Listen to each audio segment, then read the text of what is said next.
AIKKMS ने पखांजूर मंडी द्वारा पीड़ित किसानों की बकाया राशि के भुगतान की मांग पर धरना प्रदर्शन के पश्चात तहसीलदार के हाथों राष्ट्रपति, प्रधानमंत्री, कृषि मंत्री, राज्यपाल, मुख्यमंत्री, कलेक्टर आदि के नाम ज्ञापन सौंपा।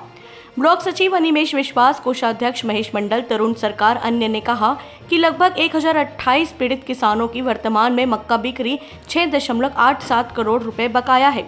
पखांजूर मंडी के द्वारा कोचिया व्यापारी के प्रमाण पत्र दिया गया है कि मक्का बिक्री की राशि में किसानों की बकाया नहीं है। यह प्रमाणित मंडी सचिव एवं पदाधिकारियों ने किया है, जिसके पश्चात ही लाइसेंसधारी व्यापारी ने किसानों को भुगतान किए बगैर ही किसानों की मक्का पर अपनी अधिकार जमाया और देश दुनिया में मक्का व्यापार करने का अधिकार हासिल किया।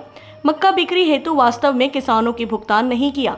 किसानों को भुगतान किए बगैर किसानों के मक्का पर एक अधिकार जमा ले रहे हैं। वर्षों से मंडी द्वारा बार बार गैर जिम्मेदार कार्य करने का खामियाजा क्षेत्रों के हजारों किसान भुगत रहे हैं। किसानों की फसलों पर डाका डालकर ठगी मामले में बेतहाशा वृद्धि का मुख्य कारण भी यही है, जिस वजह से परलकोट क्षेत्र में 1028 किसानों का 7.87 करोड़ ठगा गया।